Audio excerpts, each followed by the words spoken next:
Hello and welcome to episode 126 of the TEW 2028 Challenge Run. This is going to be Monday Night Raw for week 3 of April 2021. And we're starting the first round of the vacant World Heavyweight Championship tournament here tonight. And what a packed show it's going to be with those matches. A hell of a lot more as we continue the road to the Backlash pay-per-view in Australia at the end of the month in 12 days' time. So without any further ado, let's jump straight into the show. Life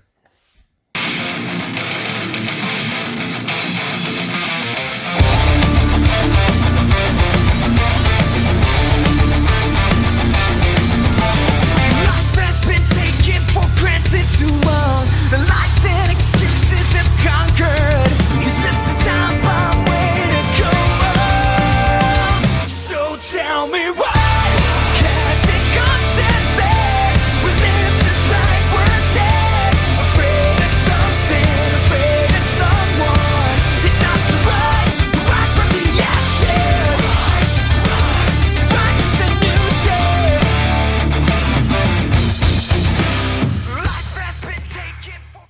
We opened the show with wrestling.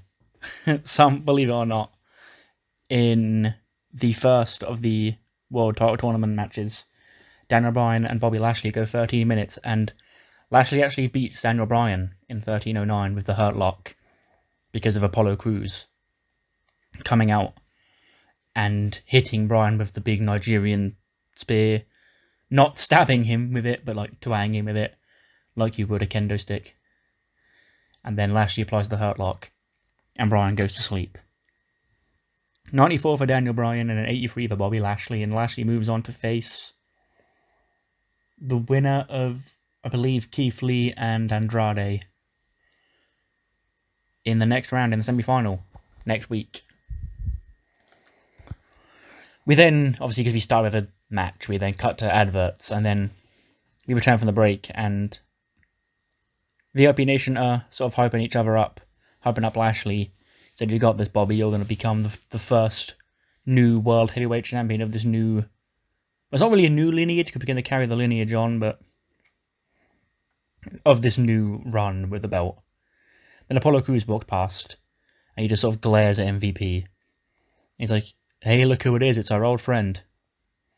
Let me guess, you're getting cold feet about this whole Nigerian prince thing. You want to join back in VIP Nation. Well, let me tell you, Apollo, there's no room here for people like me." Stops, cuts off, like, "No, MVP. I didn't do this for you. I did this to send a message to Daniel Bryan." And then he just walks off. And Apollo and MVP's like, "Well, it's fine. We didn't want you anyway, Apollo. We are expanding, but you're not invited."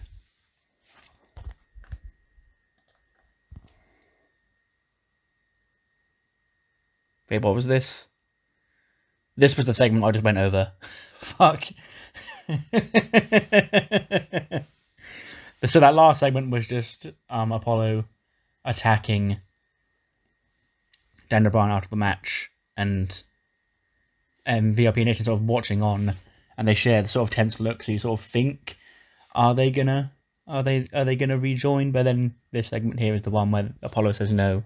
I forgot I put the post-match attack in there. That's my bad. Tag team action in 81. Santos Escobar and Isaiah Scott defeat Path of the Dragon when Escobar pins Humberto with the Phantom Driver. 79 for Isaiah, 78 for Escobar, 55 for Humberto, and a 67 for Akira Tozawa. So the Vega Mafia continuing their push to get a rematch against the New Day 2-on-2 at Backlash. Then New Day come out, and Wood's like, bravo, bravo, guys. What a win that was for you again. You know, last week, you took advantage of the fact that we lost E in the draft, because there was 3 of you and only 2 members of the New Day. And yeah, you got us. You got us good. But however, Andrade, he's got a match with Keith Lee tonight. And there's only 2 of you out here now, and there's 2 of us. So if a fight were to, say, break out right now, it'll be fair. And then Kofi clocks him, they fly in, they have a brawl, ends with New Day standing tall. They hold their titles and they start New Day rocks with their trombone. And the match is made official for Backlash. The final time, New Day versus the Vega Mafia for the Raw Tag Team Championships. Watching on from back, though, is the Undisputed Era with Charlie Caruso. Just says, the Adam Cole Undisputed Era, you saw just there that New Day are going to defend against the Vega Mafia at Backlash, but you requested this time specifically here, so what's on your mind? And Cole says, is it not obvious, Charlie? When we made our debut 2 weeks ago, the Raw after WrestleMania, we shocked the system. So again, it's not just a touchy tagline, it's a way of life, it's something we just do. And it could have been anyone in that main event, but it wasn't. It was Edge and Christian, it was the New Day. And if that doesn't make our desire to see Undisputed Era hold Raw Tag Team Championship gold obvious to you, then you quite frankly need to get a new profession. Maybe you can move to ESPN and we'll replace you with an Irish guy. But soon, the Undisputed Era, just like in NXT, the prophecy will be fulfilled and we'll all be draped in gold, baby. And that is Undisputed. Boom.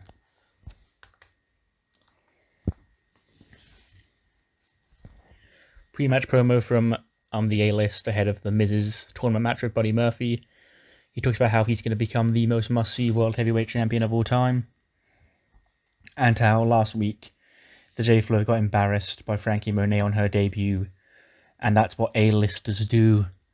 And that at Backlash, 3 of the J-Flow find your best 3 members and you can go 3-on-3 in a 6-man tag team action with Frankie Monet, Lee, and Brandy Lauren.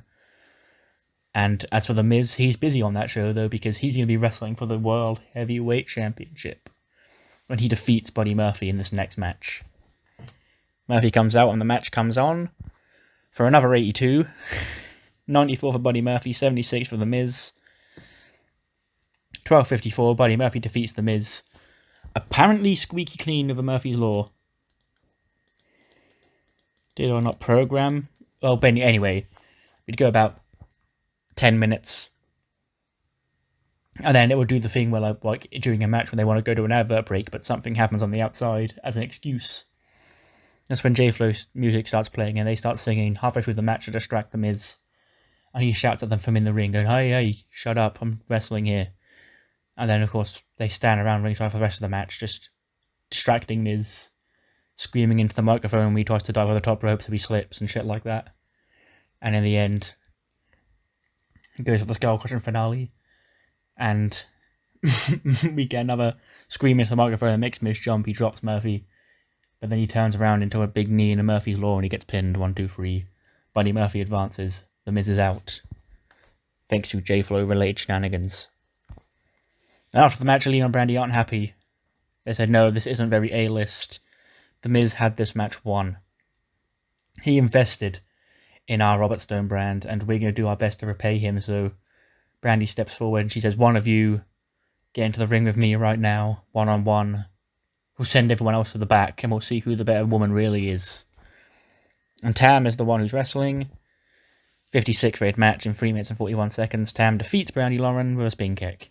So not a very good night for the A-List tonight. But 58 for Brandy and a 59 for Tam. Not too bad, actually. Somehow these 2 women are actually doing alright. In a match that would have got like a 12 this time last year. Paul Heyman. He's sending in a pre-tape.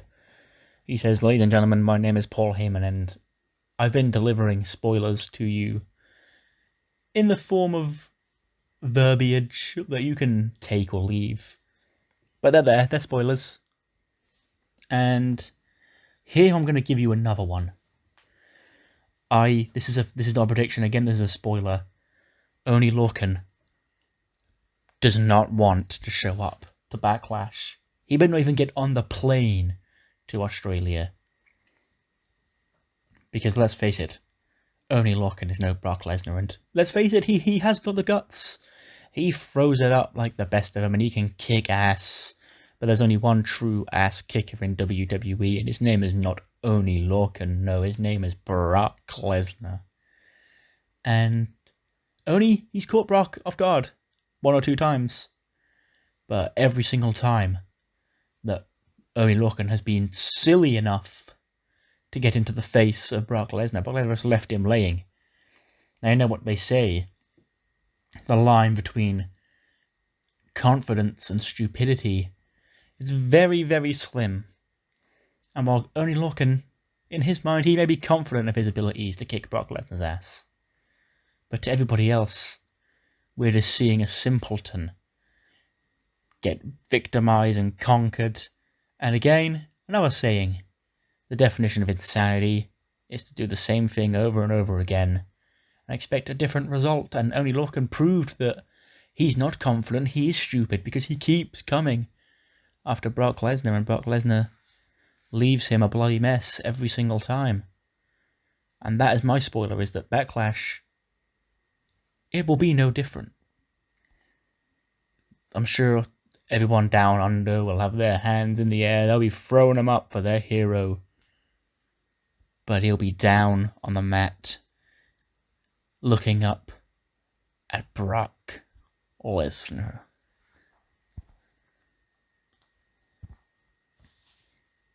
Backstage, she's not with herself, she's with Nikki Cross and Kaylee Ray. And they're like, well, last week we spoke to Paige and AJ, you saw it, and they were like, well, you've got to earn your shot at the Women's Tag Team Championships. And here we were content to do that, but we're not booked on the show here tonight.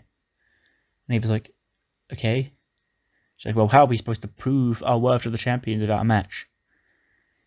Okay, so Eve says, well, okay, well, I'll find a team for you. If you want to go out there and wrestle, go and wrestle. 2-on-2, I'll find worthy opponents for you. And we'll get that sanctioned off, because we need challengers for these women's tag team titles. Nobody on SmackDown appears to be stepping up right now, so this is a good opportunity for you girls. And 80, Keith Lee defeats Andrade in 14:57 with a Spirit Bomb. And 90 for Keith Lee and 94 for Andrade. Why did this match only get an 80 then? Lack of selling and a lack of psychology, apparently. But Keith Lee wins to advance to the semi-finals. I believe to face Bobby Lashley, and then the winner of the main event, which is Ricochet and Angel Garza, will face Buddy Murphy. Don't quote me on that. I'll probably have text on the screen if I'm wrong. But yeah, I believe it's going to be Keith Lee and Bobby Lashley in a Hoss fight one side. And then either Garza or Ricochet against Murphy on the other side. But for now, Keith Lee, big dub. Toni Storm. This is a similar video to like the one she did in NXT when she first turned, where she was like training on the beach or whatever. And she talked about her friendship with Rhea Ripley and how she won the Mae Young Classic. Rhea Ripley had been in 2 Mae Young Classics, and she didn't win either of them. Toni Storm was in 2, and she managed to win the second one. Because that was Toni Storm knowing that she was better than Rhea Ripley. And somewhere along the line, she was sent to NXT UK with Rhea to sort of get that show off the ground, because Toni Storm was the Mae Young Classic winner and she was the biggest star in that women's division. But somewhere along the way, Rhea Ripley became the chosen one. She became the women's champion, the first ever NXT UK women's champion. Lost to Toni Storm, by the way. She was the one who went off to NXT and got all the glory. 2-time champion. She got the WrestleMania match with Charlotte Flair.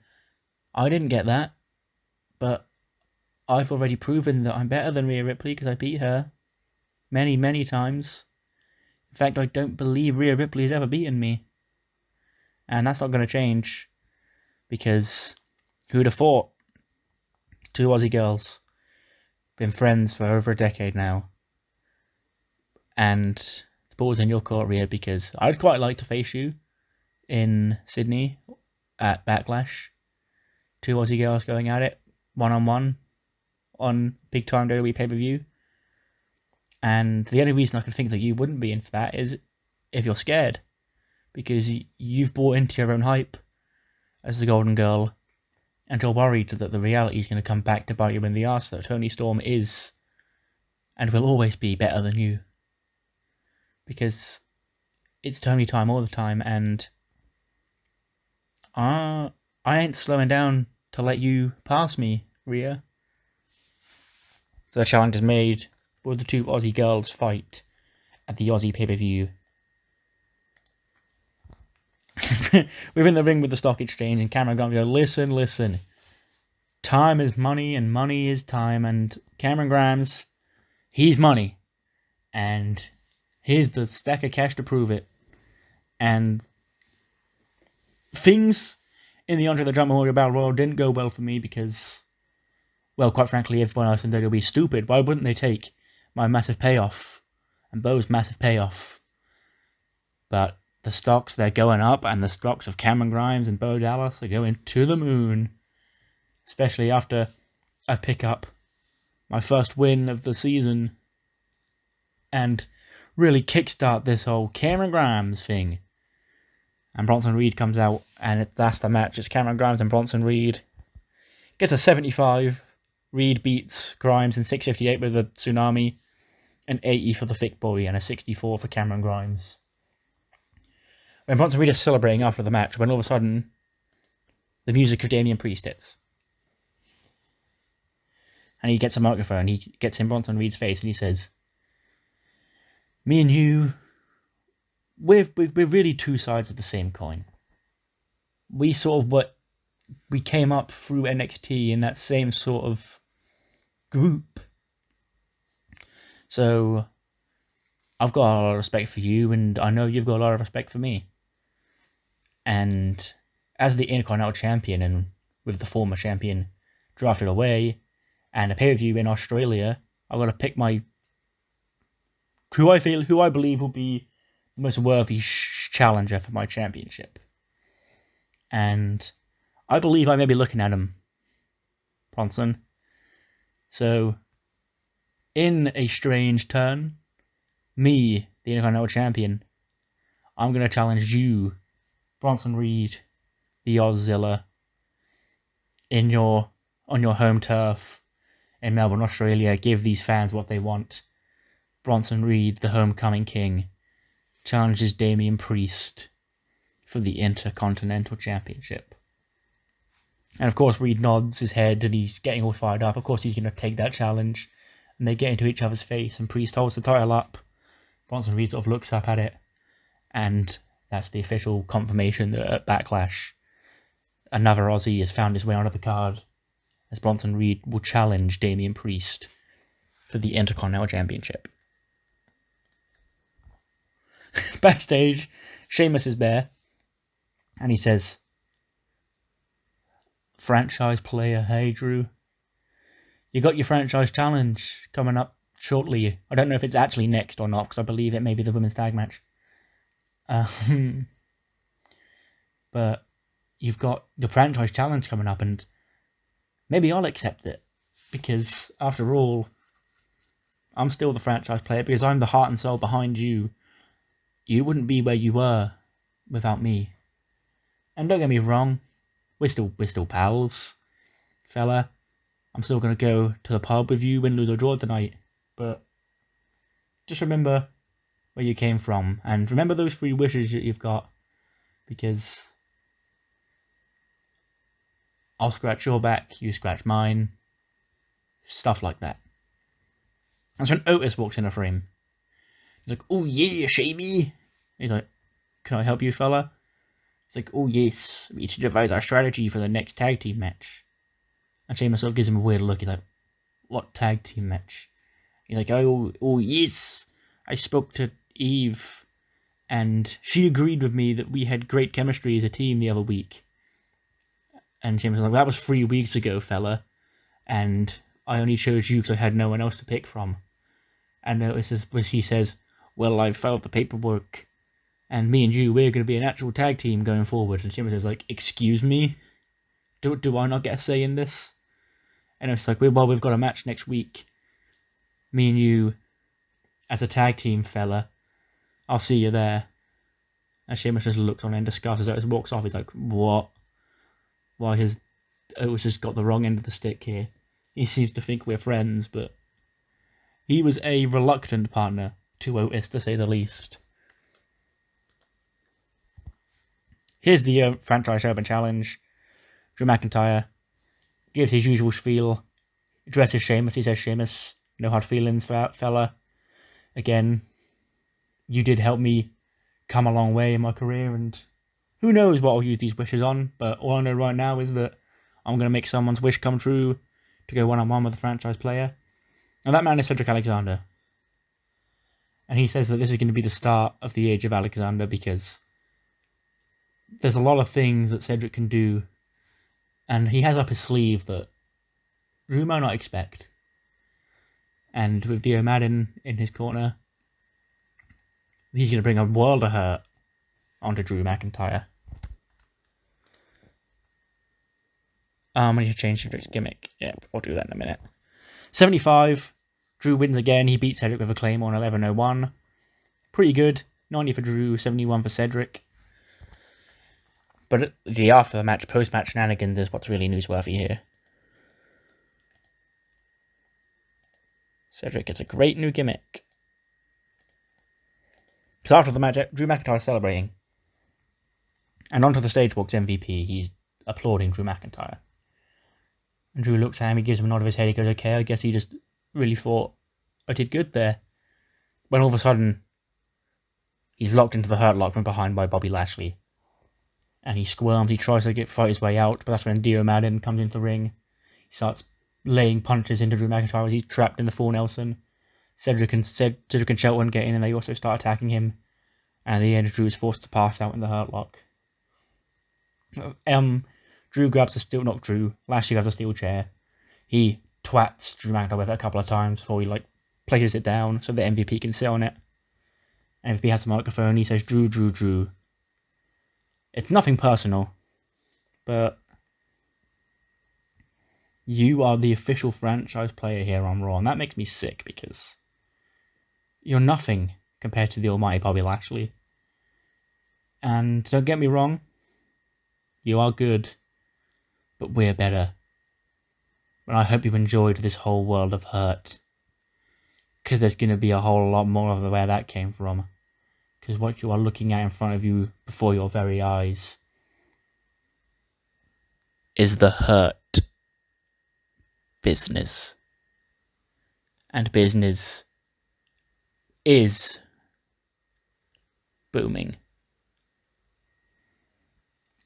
It's finally happened, yes, I know. I've called them the hurt business about 1 million times by just Freudian slipping throughout the series, but we officially rebranded them. Apollo was sort of the person who I thought kept the VIP thing fit it the most. And then since Lashley is obviously the main guy now, Hurt Business fits more. Cedric's in real life, and Dio Madden by proxy is also in. So I felt like we do need a muscle. I know Lashley is, but he's also the leader.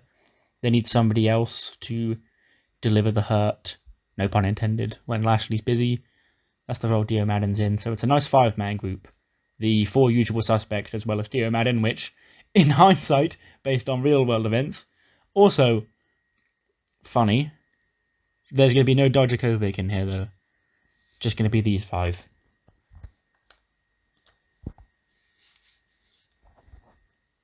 Okay, I think the women's tag title match is next week. Or was it? I'm completely fucking lost with that feud. They haven't wrestled, have they? No, Paige and AJ won last week. Then they came out, yeah, so... Because I know this is a women's tag match, but it isn't the one with Kaylee Ray and Nikki Cross in it. No, it must have been made it for next week. Nothing important, I'm just having a bleh when it comes to that storyline. I know from A to B, but I didn't really... Or from A to Z, but I didn't really work out what B, C, D, and E were in terms of steps. But it's fine. We move.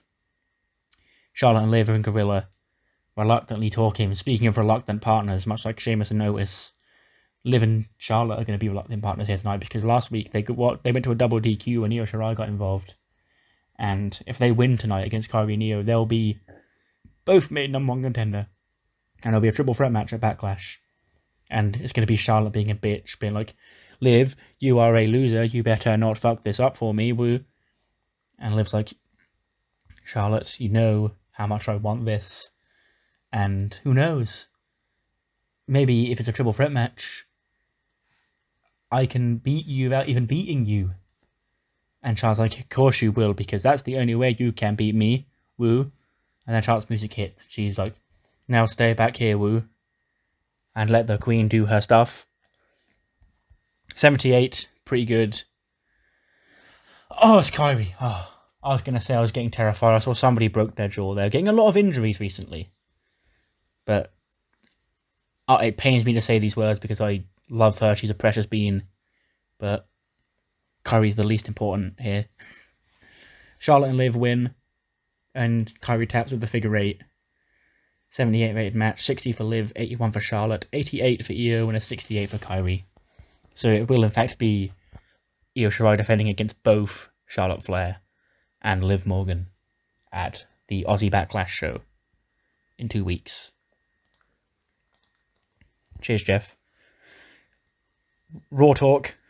This week we're hearing from the New Day, Charlotte Flair, and Bronson Reed. We then get a quick Alexa Bliss segment. And she's talking on the phone. She's like, I know it's a joke, right? They haven't even got me booked for a talk show. But at least if you're not going to let me wrestle, at least let me do the whole Moment of Bliss stuff. But nothing. What? Because I got a little bit angry last week. Because I lost my match. And I let my frustration get the better of me. And I didn't want to speak to Charlie Caruso. And not addressing the elephant in the room, obviously, which was the Raw Talk stuff. And then she's on the phone and she hears like a thump from off screen. She's like, what was that? I've got to go. And she hangs up and she's in her locker room. I believe I said that she's in her locker room. And like she looks through like one of the doorways. And she's like, oh no. And we can't see what she's seen. But she sort of becomes entranced and just wanders off screen. But when the camera pans around to see where she's gone, it's just the void. Alexa is gone, and whatever the thing that made the thump was is gone too.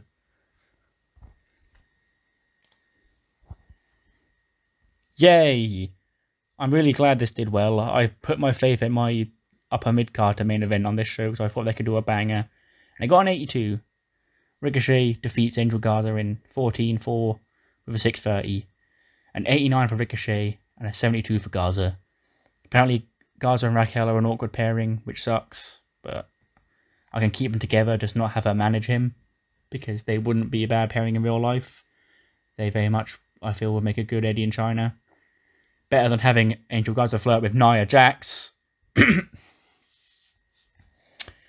But Ricochet advances, I believe, to face Buddy Murphy next round. So it'll be Ricochet, Murphy, Keith Lee, and Bobby Lashley. And one of those 4 men will become the first ever World Heavyweight Champion. Well, not first ever again, but the new World Heavyweight Champion of this new... since they've brought the belt back.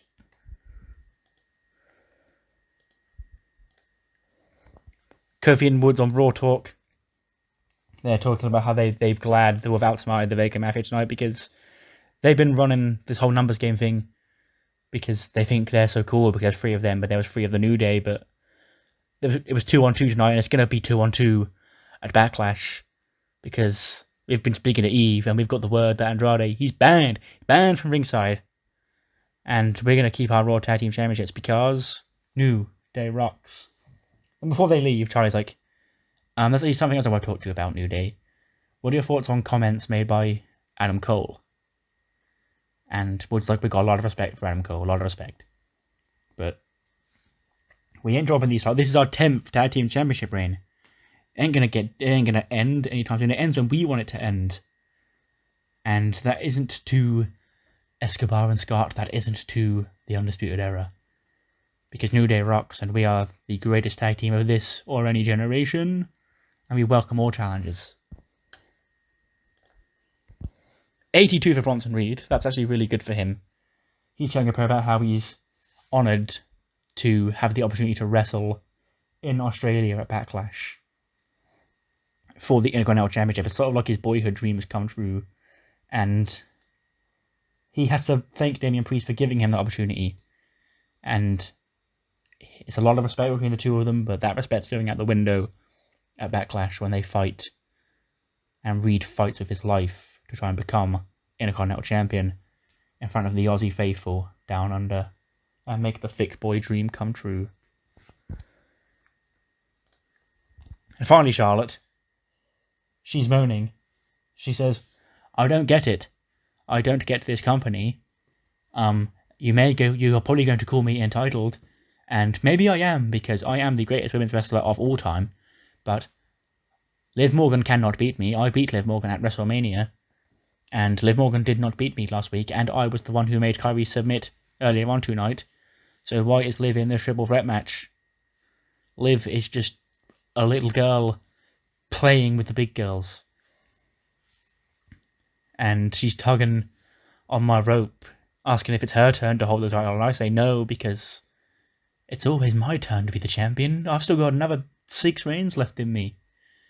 And in fact, I have to thank Liv, because whilst I am confident that I'd beat Io Shirai one-on-one, I don't have to worry, because there's somebody in this match I know I can beat, and I know who can't beat me.